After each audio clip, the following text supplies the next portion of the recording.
Avenue. Gradebook. Export a grader report. Sometimes you may want to export a grader report from your course. If you wish to save a paper copy of your grader report, you will need to export the file and save it on your computer. To access the grader report, click on the Grades link in the course navigation menu. The default grader report opens. Click on the grader report drop-down menu. Select Export under the More heading. The export page opens.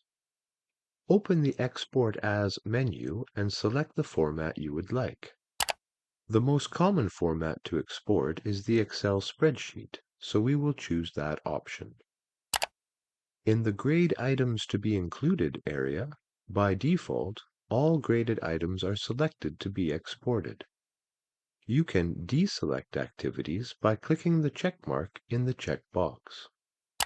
Scroll to the bottom and click on the Export Format Options chevron. Select Include Feedback if required.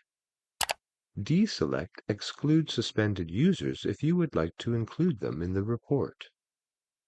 You can choose the grade's export display types and the grade export decimal places if you like.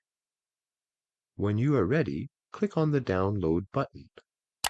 The exported information opens in an Excel spreadsheet on your computer, and you can save it to your preferred location.